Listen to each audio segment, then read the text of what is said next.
bonsoir, bienvenue à cette édition d'information sur les antennes de Numérica Télévision. Finalement, le dialogue politique national et inclusif a ouvert ses portes en milieu d'après-midi à la Cité de l'Union africaine. Dans ce journal, tous les détails et les à côté de la séance solennelle du jour.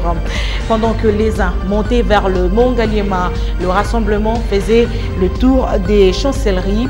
Mais bien avant, la journée avait commencé sous tension dans certains quartiers de la ville où des jeunes avaient érigé des barricades vite évacuées par la police. C'était notamment le cas de Lemba, mais aussi sur l'avenue de l'enseignement dans la commune Kasavubu, occasionnant un ralentissement des activités. Merci de nous recevoir chez vous, mesdames et messieurs. Ce journal reçoit comme invité Kudura Kasongo. Il est de l'opposition du Front pour l'intégration sociale, parti de l'opposition, membre de la plateforme AVK, Alternative Vitale Caméré. Monsieur Kudura Kasongo, bonsoir. Bonsoir. Vous étiez au Mont Ngaliema, dans la salle vous le dites, où s'est ouvert ce 1er septembre le dialogue national inclusif. Doit-on parler du dialogue inclusif? Oui, dans son principe, le dialogue veut que tous les Congolais, dans leur diversité, dans leur pluralité d'opinion, puissent participer au dialogue en tant que forum et qui débattent de tous les problèmes qui accablent notre pays en ce moment. Merci beaucoup. On va en parler tout à l'heure. D'abord, en dernière minute, nous apprenons qu'il y a une sérieuse inquiétude sur l'état de santé du président zimbabwéen Robert Mugabe. Alors qu'il était en route pour Singapour, son avion a été détourné vers Dubaï pour des soins d'urgence. Plus de détails dans nos prochaines éditions d'information. C'est parti avec le dialogue national inclusif. 4 temps forts ont marqué la cérémonie d'ouverture solennelle de ce forum. Pour le représentant du secrétaire général de l'ONU, Maman Sidikou, le dialogue reste la seule voie pour résoudre l'impasse qui règne en République démocratique du Congo. Il demande aux acteurs de faire preuve de flexibilité. Le facilitateur Edem Kodjo a indiqué que le lancement de ces assises est la dernière étape et que le difficile reste à venir. Au total, 175 membres prennent part à ce forum, dont 68 de la majorité présidentielle, 68 de l'opposition et 39 de la société civile. Les travaux seront suspendus samedi et dimanche. Le rassemblement, le mouvement de libération du Congo et la dynamique sont des grands absents de ce dialogue national. Suivez.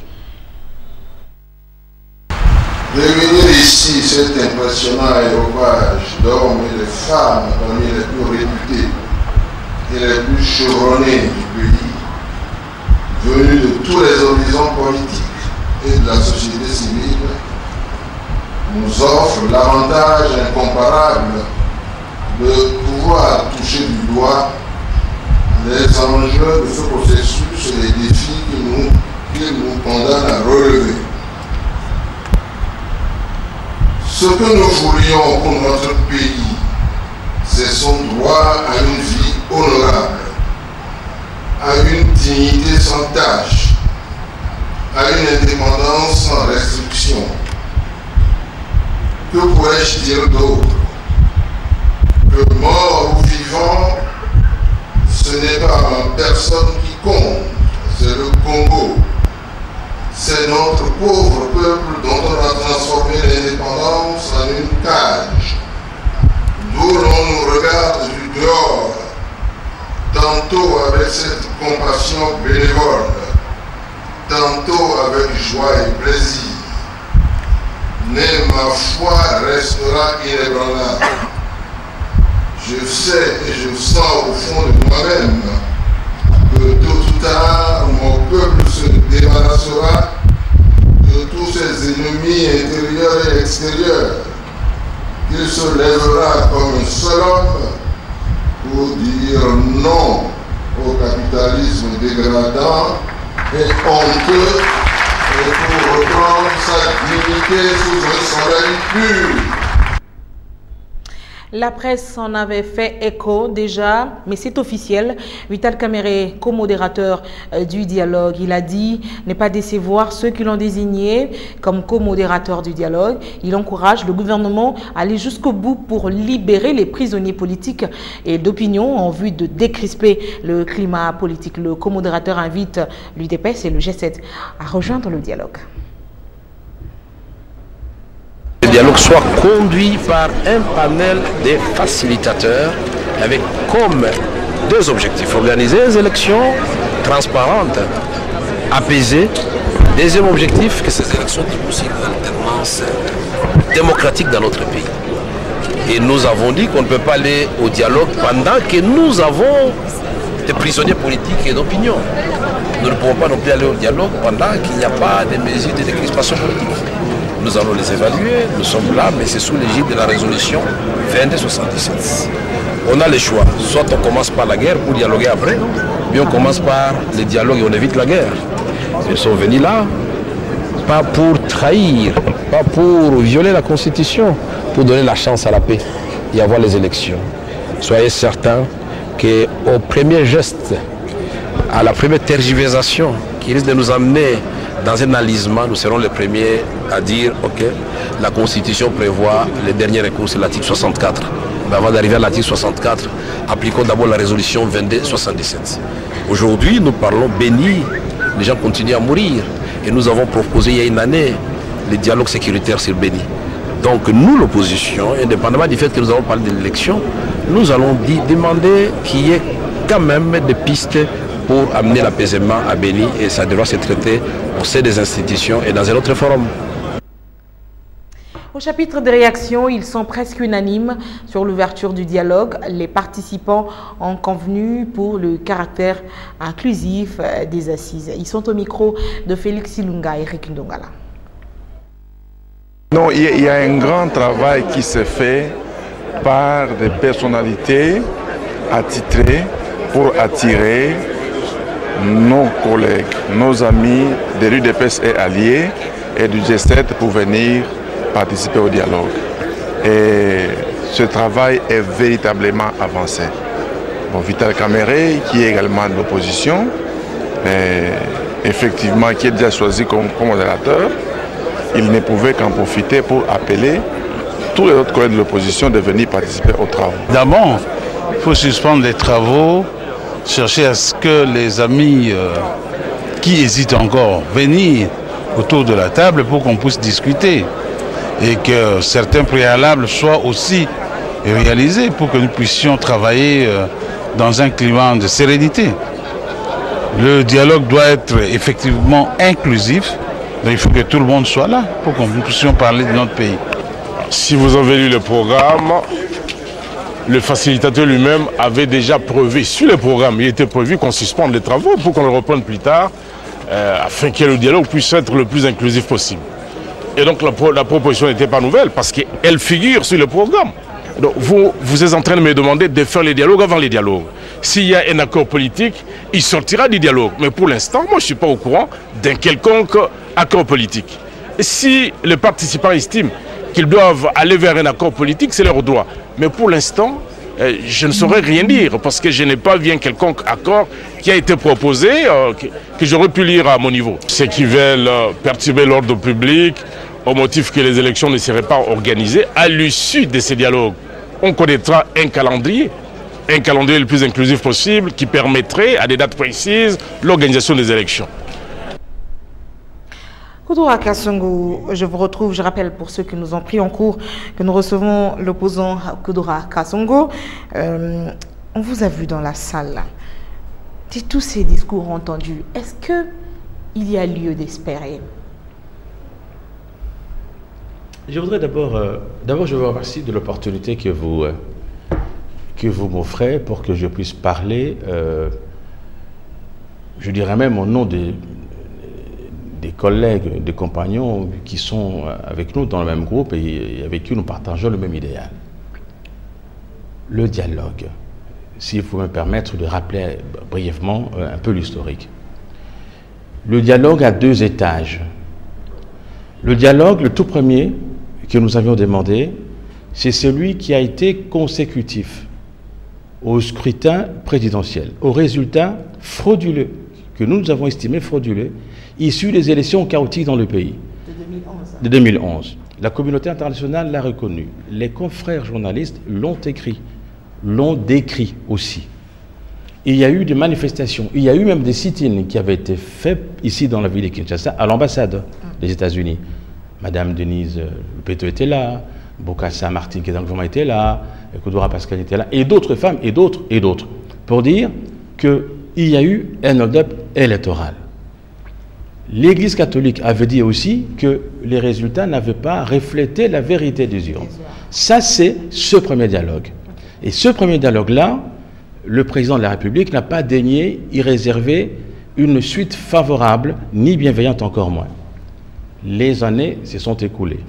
Et puis, il y a eu l'accord global d'Addis Abeba en février, voilà, 2013. Et à ce moment-là, on a demandé au gouvernement, tout en respectant sa souveraineté, de pouvoir dialoguer aussi, et puis d'amorcer les réformes qui étaient nécessaires au niveau de l'État, au niveau de l'appareil sécuritaire. C'est à l'issue qu'il y a eu des concertations. Voilà, à l'issue de tous ces balais diplomatiques, souvenez-vous, de Mme Mary Robinson et de tous les délégués qui sont les représentants qui sont arrivés des États-Unis. Très bien, on n'a pas beaucoup évolué. On est allé aux concertations. Nous, dans l'opposition, nous avons dit nous ne sommes pas concernés. Pourquoi? Nous avons analysé l'ordonnance du chef de l'État qui avait convoqué les concertations. Nous avons analysé les organes qui découlaient de cette ordonnance. Il y avait le président de l'Assemblée nationale, il y avait le président du Sénat, l'un et l'autre, M. Minakou, M. Kengo. Nous avons pensé que c'était le même espace présidentiel, les hommes du pouvoir. Nous avons dit, deuxièmement, que pour nous, le problème, c'était le président de la République. Et donc, nous ne pouvons pas aller à un dialogue ou à une concertation, si vous voulez, où les résolutions de celle-ci devaient être soumises à l'appréciation du chef de l'État, alors que nous contestons un certain nombre de choses. Alors, pourquoi exiger un deuxième dialogue? Ça, c'était la première phase. Okay, la deuxième phase. Deuxième phase, maintenant, les choses se compliquent. Nous étions dans le premier dialogue où on parlait de la crise de légitimité, où nous avons post-électoral, merci, nous avons pensé que M. Tshisekedi avait gagné les élections, suivi de M. Vital Kamerhe. Nous avons été à la Cour, suprême, nous avons été déboutés, tandis que M. Tshisekedi n'a pas daigné s'y rendre. Alors on évolue. La deuxième phase. C'est bien de le comprendre. Okay. Deuxième maintenant, le dialogue que nous demandons maintenant, c'est par rapport aux élections. Donc, il y a un processus qui se termine de 2011 à 2016. Ça, c'est ce mandat-là querellé. C'est ce mandat-là qui est querellé. Nous considérons que nous sommes maintenant dans une autre phase qui consiste maintenant à un autre mandat qui, lui, va aller de 2016 à 2023. Sur ce mandat-là, il se pose un certain nombre de problèmes. Mais finalement, le pouvoir en place ne veut pas donner ou n'a pas voulu donner le moyen à la CENI. La CENI nous dit qu'elle ne peut pas organiser les délais dans les 18 jours qui viennent. Ce n'est pas un délai, ce n'est pas un débat dépassé. Mais aujourd'hui, qu'est-ce qu'il faut faire? Il faut comprendre. Parce que... Oui. Non, je vous en prie, puisque c'est le journal, ce n'est pas une émission bien où sûr, vous allez donner tous les détails finalement de votre pensée. Alors, on va y aller brièvement. Deuxième étape du dialogue, c'est ce dialogue qui s'ouvre ce 1er septembre, qui s'est ouvert ce 1er septembre à la Cité de l'Union africaine. Ce dialogue-là va déboucher à quoi? Nous voulons les élections démocratiques, transparentes, justes, dans le délai constitutionnel. Dans le délai constitutionnel. Voilà. Première chose. Alors que vous le savez très bien que l'organe technique dit que c'est impossible d'organiser les élections cette année. C'est le gouvernement qui 90 jours avant la fin du mandat de Joseph Kabila, c'est un problème. Est-ce que cette question figurera à l'ordre du jour de ces assises? Nous disons, je répète, que nous voulons les élections dans le délai. Elles doivent être organisées conformément à la Constitution 90 jours. Avec autrement dit, dans les 18 jours qui viennent, la CENI doit convoquer le corps électoral. C'est-à-dire les électeurs, les électrices, des personnes en âge de voter. Première chose. Ensuite, nous voulons que le président qui est fin mandat, selon la Constitution, qui ne soit pas éligible à un autre mandat ou un troisième mandat à la suite du tripatouillage de la Constitution. Monsieur Koudora Kassongo, voilà on appelait aux élections dans le délai est une bonne chose. Est-ce que c'est la Constitution. Vous ne demandez pas le beurre et l'argent du beurre finalement? Comment ça? Est-ce que vous vous préparez à l'opposition pour ces élections? Mais nous sommes prêts. Tous les jours, nous sommes prêts. Je vais vous dire, en ce qui concerne les élections les élections principales, les municipales, provinciales, qui devaient être organisées il y a un an et demi, l'opposition a déposé les listes, elle a payé la caution. La CENI ne s'est jamais quitté sur l'obligation. Ça veut dire que nous sommes prêts. Nous sommes prêts. Je vous dis que nous sommes de l'alternative Vital Kamerhe. Nous sommes prêts. Nous travaillons sur le programme. Est convoqué uniquement pour trouver un calendrier consensuel. Permettre à la CENI la difficulté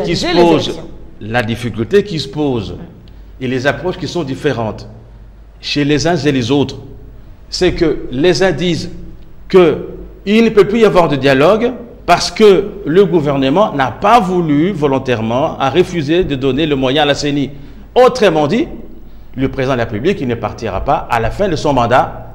Conclusion, il veut rester au pouvoir. Dans ce cas, voilà la thèse. Dans ce cas, ce dialogue va produire un accord, je continue mon raisonnement. Par rapport à ça, le peuple congolais doit assumer ses responsabilités parce que l'exercice du pouvoir provient de sa souveraineté. Nous considérons aussi que nous pouvons aller au dialogue pour vider, parce que nous avons demandé par rapport à nos revendications, parce que la revendication, en ce qui concerne les concertations, il y avait, je le dis ici, le présidium. Nous avons dit qu'il nous faut une communauté internationale pour nous accompagner, pour arbitrer en quelque sorte. D'où les facilitateurs. D'où les facilitateurs. Tshisekedi, finalement, c'est très important qu'il soit là, sa présence. La présence des Tshisekedi. Nous voulons que tout le monde vienne. Est très importante. Nous voulons que tout le monde vienne. Et que le co-modérateur pour développer les arguments que nous avons. Et les arguments pour nous sont très aisés. Parce que la Constitution est avec nous, les paramètres économiques, sociaux sont avec nous, la géostratégie est avec nous, la communauté internationale est avec nous par rapport à nos arguments. Et si le rassemblement ne... Nous le regrettons et c'est pour cela que Vital Kamerhe le demandait. Le facilitateur l'a encore demandé ce soir pour que les autres amis viennent. Moi, je pense que nous ne devons pas fuir le débat. Même s'il y a des préalables et le gouvernement a fait quelques pas, il doit encore faire d'autres pas pour satisfaire aux exigences de l'opposition. Cela étant, nous devons continuer à débattre. Okay. Je vais vous retrouver tout à l'heure. À quelques heures de l'ouverture solennelle du dialogue, les membres du rassemblement battaient le pavé à la Gombe. Il s'agissait pour eux de déposer leur version de feuille de route censée baliser le processus électoral aujourd'hui en panne. Et le même leitmotiv est revenu à chaque fois ou à des assises nationales selon les termes de la résolution 2277 du Conseil de sécurité des Nations Unies. Reportage Yannick Mbouyamba, Jean-Yves Kamalé, Alain Zorola. Le rassemblement n'entend pas se départir de sa position maintes fois exprimée, à savoir la récusation du facilitateur est plus que jamais à l'ordre du jour. Il le répète dans le mémorandum sous forme de feuilles de route déposées dans plusieurs chancelleries, comme ici au quartier général de la MONUSCO. Le groupe qui s'est réuni à l'hôtel Béatrice, c'est pour essayer de mettre de l'ordre dans les camps kabylistes. Donc, comme ils ont leur feuille de route, nous aussi nous avons amené notre feuille de route, c'est-à-dire du rassemblement. Donc, ce que les collègues sont en train de faire, c'est le dialogue au sein de la famille politique à laquelle nous on n'appartient pas. Ce n'est pas le dialogue inclusif qu'on attendait. Et nous, pour montrer que nous sommes une famille politique constructive, nous sommes venus donner notre feuille de route. Et à ce moment-là, la communauté internationale va nous appeler pour qu'on aille au vrai dialogue.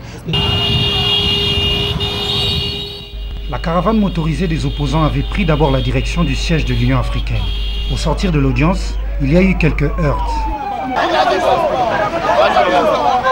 Nous sommes très perplexes aujourd'hui de vous annoncer, parce que nous sommes devant la presse, que juste venir déposer ces mémos, il y a plus de 100 personnes arrêtées. Croyez-vous, c'est dans ces contextes que nous irons au dialogue? C'est dans ces contextes que ces gens peuvent imposer au peuple congolais les résolutions? C'est grave, ils n'y arriveront plus. Après l'ambassade des États-Unis, la délégation du rassemblement s'est rendue dans d'autres représentations diplomatiques pour déposer leurs mémos.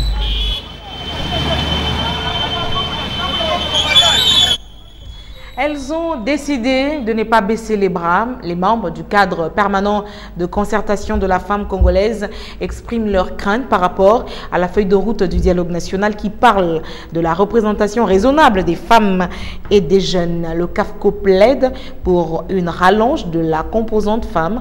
La structure a déposé hier dans la soirée un mémorandum à l'ambassade du Canada à Kinshasa. Bienvenue Baboua, Théodore Titoli. C'est auprès de leurs alliés de taille, à savoir les ambassadrices du Canada, de la Suède, du Pays-Bas et de l'Union européenne, que les femmes membres du CAFCO sont allées frapper à la porte pour faire entendre leur voix. Selon le CAFCO, il n'existe pas de nombre magique des participants au dialogue. Nous sommes convaincus que ce soit les facilitateurs, que ce soit les parties prenantes au dialogue, et surtout le président de la République, qui est le garant de la Constitution et des lois de la République démocratique du Congo. Il nous écoute à travers les médias, il nous écoute à travers les contacts que nous avons pris, et nous pensons qu'il va nous écouter et il va agir. Mais en attendant qu'il agisse, notre bâton de pèlerin se poursuit. Aujourd'hui, nous sommes avec les ambassadeurs. Demain, nous serons avec un autre groupe et vous serez avec nous. Et nous ne baisserons pas les bras tant que nous ne serons pas entendus. Ce que nous avons certainement reconnu au cours de cette rencontre-là, c'est qu'effectivement, il est important qu'il y ait un rôle, un nombre suffisant de femmes qui soient représentées dans ce dialogue, étant donné l'importance qu'il a pour l'avenir de ce pays. On a tous comme politique chez nous et comme principe dans notre coopération à travers le monde que si la femme n'est pas, on ne lui permet pas de jouer son rôle dans un pays, le pays n'avancera pas. La composante femme sera une façon de faire parvenir au plus haut niveau les préoccupations spécifiques de la femme et de l'enfant, ont-elles soutenu.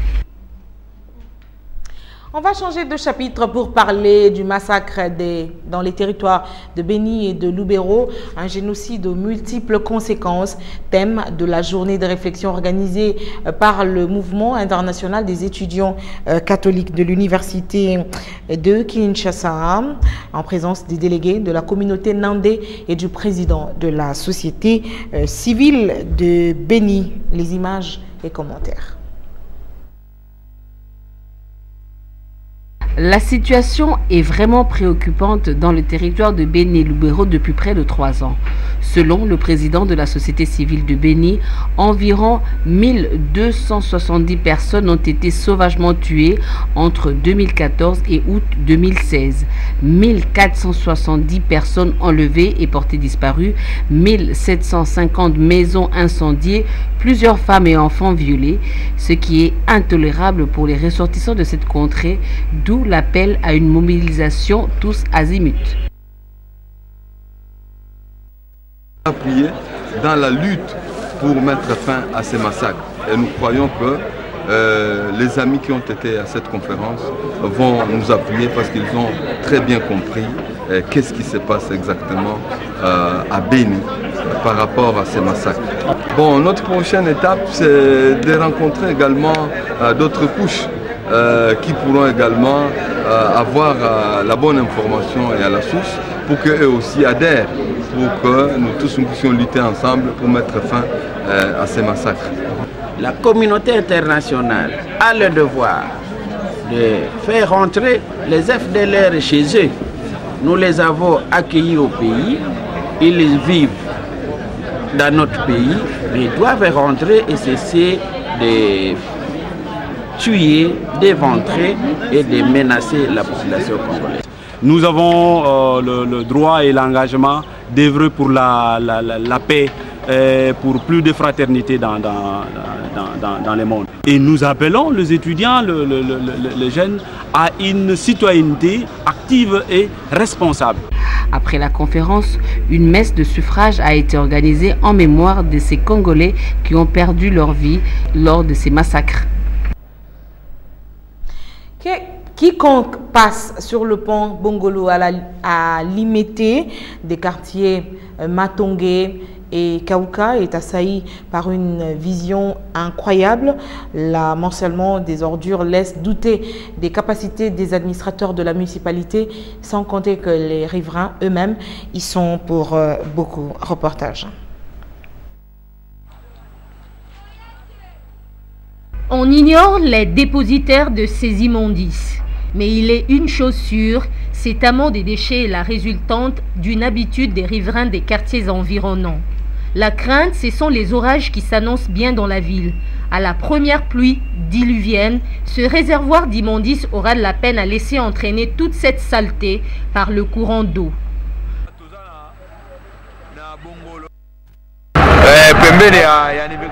Nous sommes à Bongolo, dans l'université kimbanguiste. Les pluies s'annoncent et ça fait peur vu cette montagne de déchets. Alors, Mboka Oyo Kotika la mitraille, bon, il faut il n'y a pas d'entretien des caniveaux.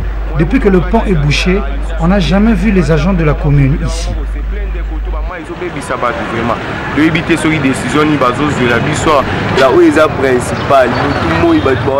C'est une voie principale. Les visiteurs voient ça, mais les administrateurs de la commune sont aveugles lorsqu'ils passent par ici.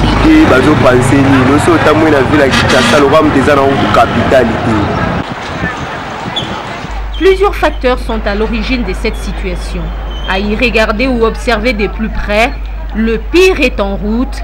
C'est lorsque la rivière sortira de son lit et prendra la direction de toutes les habitations du versant.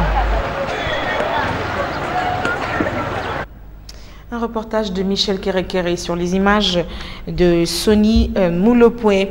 Et sans que l'on sache qui avait lancé l'appel et dans quel dessein, plusieurs quartiers de la ville se sont réveillés sous un climat de forte tension.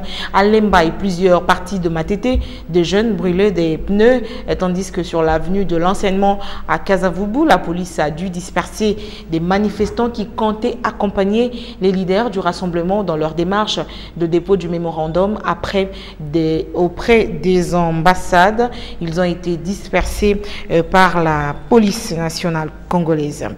Koudoura Kassongo, ça va finalement être ça, l'atmosphère de la capitale et de toute la République? Jusqu'à quand et pourquoi? C'est pour cela que Monsieur Kodjo, parce que j'ai eu l'avantage de le rencontrer la première fois avec Vital et tous ses partenaires, tous ses alliés. Et puis la deuxième fois, nous l'avons rencontré avec Moïse Kongolo. Monsieur Kodjo a estimé que le temps n'est pas pour nous. Il faut nécessairement aller dans le sens de l'apaisement. C'est ça que nous avons choisi pour aller au dialogue. Mais cela étant, il y a un problème fondamental qui se pose dans le pays.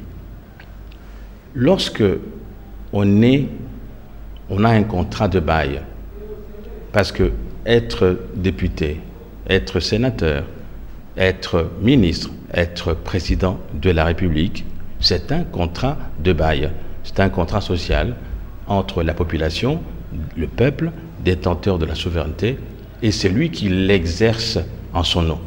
En l'espèce, le président de la République. Mais l'opposition n'a-t-elle pas une grande responsabilité dans ce qui se passe actuellement? J'arrive dans mon raisonnement, sinon ça sera décousu. Okay. Donc nous sommes d'accord que lorsque on exerce le pouvoir au nom du peuple, il y a des principes. La souveraineté est détenue par le peuple. C'est un acquis. Donc le peuple, ça c'est un acquis. Le peuple, lorsque il constate que sa souveraineté lui a arraché ou que son patrimoine, le Congo, est en danger, il a le droit de s'exprimer par des voies démocratiques, il a aussi le droit de manifester. Quelle doit être finalement? C'est ça la situation. Alors, dans ce cas, quelle doit être la responsabilité des politiques pour éviter... La tension dans la ville procède du refus du gouvernement d'avoir, depuis les dernières élections en 2011, refusé de rassembler les moyens. Même si le gouvernement n'avait pas les moyens, mais de les rassembler. Les motivations peuvent être comprises. Moi, mais votre responsabilité à vous en tant qu'opposition, en tant que politique, pour pouvoir arrêter ce cycle, parce que ça va profiter à qui que la population se soulève, que les gens puissent rester à la maison, que la ville puisse aller de ville morte en ville morte. Ça va paralyser beaucoup de choses, notamment l'économie de la RDC. C'est pour cela. Quelle doit être votre part de responsabilité? C'est pour cela. Votre contribution en tant que politique. Notre part de responsabilité, c'est celle qui consiste à dire qu'il faut parler. Voilà pourquoi nous sommes allés au dialogue, étant entendu que nous avons la communauté internationale avec nous, parce que c'est finalement elle qui nous a accompagnés depuis une dizaine d'années, et c'est toujours elle qui sera toujours là chaque fois que nous ne serons pas à mesure de régler nos problèmes. Voilà pourquoi, quand je vois les images que vous venez de diffuser, des amis, des camarades de longues années, au lieu d'être dans les rues, il faut aller, parce que, à ma connaissance, l'Union africaine, la facilitation, n'est fermé les portes à personne. Donc, il faut aller déposer. Et c'est pour ça que je pense que pendant les 2 jours qui viennent, puisqu'on a parlé de l'inclusivité, ça veut dire aller convaincre encore ceux de nôtres qui ne veulent pas nous rejoindre. Et c'est fondé. Il faut leur développer les arguments. Mais je pense, dans la mesure où ils auront la possibilité d'exprimer, d'argumenter, ils seront écoutés. C'est ça le délecte démocratique. Koudoura Kassongo, et si on vous disait que on a l'impression d'entendre un membre de la majorité défendre bec et ongle le dialogue? Madame, je suis politologue. Je suis politologue et je suis internationaliste. Je peux vous dire, je suis un expert en questions stratégiques et de sécurité. Regardez la question palestinienne entre le Hamas et le djihad islamique. Regardez la question palestinienne entre l'OLP et l'État d'Israël. La question de Taliban en Afghanistan, les Américains, les négociations parfois secrètes avec le Taliban. Regardez la situation en Syrie, madame. La Syrie aujourd'hui, elle a disparu. Moi, ce que je dis, nous n'avons pas, nous, de l'opposition, nous n'avons pas un Kalachnikov pour dégager ceux qui, de notre point de vue, empiètent la Constitution. Nous devrons y arriver par le dialogue. Parce que finalement, ceux qui pensent, à tort ou à raison, qu'il faut une insurrection le 19 prochain ou le 19 novembre, que cette insurrection ait lieu ou pas, il y aura des morts. Et qu'en définitive, on va négocier toujours. On va toujours négocier, il y aura des morts. Nous ne voulons pas nous dire que nous sommes responsables de morts. Nous disons, allons discuter, vidons tous les arguments du camp adverse et que la rue, c'est le dernier recours. C'est ce que nous avons fait. Alors, vous dites que je défends la paix. Oui, je défends la paix. Mais je vous signale aussi que les 12 janvier de l'année passée, j'avais des balles, madame. À toutes les manifestations, je suis dans les rues. Mais lorsqu'il y a une ouverture de discuter, il faut discuter. Votre parti est membre de la plateforme AVK, Alternance Vital Kamere. Vous savez qu'une certaine opinion dit de Vital Kamere le plus loyal, le plus fidèle, qu'il a rejoint finalement son camp de la majorité. Vous aussi, très proche de la majorité et très proche du président de la République. On va dire aussi de Koudoura Kassongo, qui le rejoint son camp de la majorité. Je ne le suis pas. Madame, il y a un certain nombre de nos compagnons d'une date fraîche qui ont été... Parce que les vrais opposants, entre guillemets, refusent ce format du dialogue. Vous m'avez posé la question, je vous réponds. De fraîche date, il y a des compagnons qui ont été à Bruxelles, d'après la déclaration du facilitateur. Vous avez été dans la salle, madame. De fraîche date, il y a des camarades qui ont été à Geval. De fraîche date, il y a des camarades qui ont été à Ibiza. À Villiers. Ils étaient avec le PPRD là-bas. Moi, je n'étais pas avec le PPRD. D'accord? Il y a eu un deal qui est passé entre PPRD et un certain nombre de partis de l'opposition. Le mien ou celui de Vital Kamere n'ont pas passé ce deal. Vous avez lu dans la presse, il y a un leader de l'opposition qui veut être président de la transition. Je ne sais pas sur base de quel texte et devant quelle institution. Oui, effectivement, nous avons été à la présidence de la République. Oui, demain, lorsque nous prendrons le pouvoir, il y aura un président de la République, il y aura des institutions dont on peut faire partie. Ça ne veut pas dire qu'on n'a pas des idées. Nous pouvons... Voilà, donc nous pouvons être dans un même camp politique, il y a des accords. Nous ne sommes pas d'accord sur un certain nombre de principes qui se posent aujourd'hui, qui ne se sont pas posés en 2006, lorsque nous fûmes là-bas, qui ne se sont pas posés en 2011, lorsque certains d'autres ne furent pas là-bas. On va conclure après la revue de presse. Les journaux de ce jeudi se perdaient en conjecture à quelques heures de l'ouverture des travaux du dialogue national. Les spéculations allant de la participation des anti-dialogues d'hier ou de revirements pour le moins spectaculaire, sans omettre les visionnaires qui déjà se posent gardiens des secrets de Dieu. La revue de presse est signée Mouine Moropfel.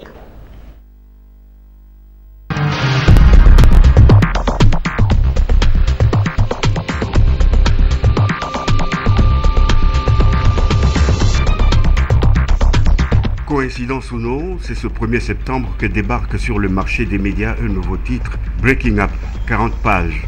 Imprimé en quadrichromie dans une imprimerie de Nairobi, le journal jette comme un souffle nouveau dans la jungle des quados, que celui qui a des oreilles entende. Bref, Breaking Up révèle ce qu'il qualifie de secret post-dialogue, et ces secrets se résument en 3 lignes. Primo, les élections générales en 2019. Secondo, le chef de l'État sera élu au Parlement.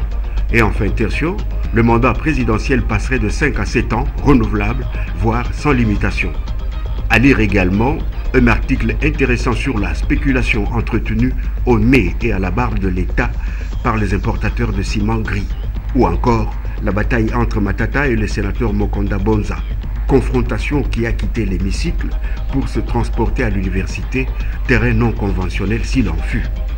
Les dépêches de Brazzaville l'anticipent et s'attend à un démarrage des travaux sur fond des contestations avec en arrière-fond l'inégalité des quotas attribués aux composantes. Pessimiste, le journal en vient à conclure que c'est un saut dans l'inconnu que les 200 délégués vont faire sans forcément avoir la maîtrise des enjeux véritables. Forum des As reprend les propos de l'ambassadeur de l'Union européenne sur le départ. Jean-Michel Dumont qui invitait à l'occasion le rassemblement à se joindre au dialogue avec cette petite phrase pas forcément assassine. N'attendez pas toujours que l'extérieur vienne régler vos problèmes. Pour la référence plus, le dialogue est certes en marche, mais les pros sont à la cité de l'Union africaine et les antis dans la rue. La proximité du camp Tchachi avec la cité de l'Union africaine inspire une étrange réflexion à la tempête des tropiques. Le journal voit dans le choix du site une manière de faire obstruction à la liberté d'expression et d'opinion des participants face aux tentatives du pouvoir de faire modifier la constitution, etc. Le journal ne propose malheureusement pas un autre endroit plus sécurisant, et tout en oubliant qu'il fut un temps où Ketumele Massiré et autres Moustapha Niasse séjournèrent à la cité de l'Union africaine. Cela ne les empêcha pas de conduire la facilitation du dialogue intercongolais accepté par tous. Enfin, Forum des As est quasiment le seul média à consacrer son éditorial aux événements survenus à Libreville au Gabon, peu après que Ali Bongo Ondimba ait été proclamé vainqueur de la présidentielle du 27 août dernier. En réalité, tout se passe là-bas comme partout en Afrique. Qu'un président en place rempile et que son challenger rejette les résultats de l'élection après s'être proclamé lui-même vainqueur et qu'il s'ensuive des violences. Cette séquence rythme invariablement les élections sur le continent. D'ailleurs, et pour ne pas remonter jusqu'au déluge, avant le Gabon, c'était l'anglophone Zambie qui elle-même a connu, mutatis mutandis, pareille situation que le Tchad ou quelques mois plus tôt, le Congo-Brazzaville. Autant de contradictions qui devraient questionner, interpeller et mieux, convoquer les intelligences autonomes partout en Afrique.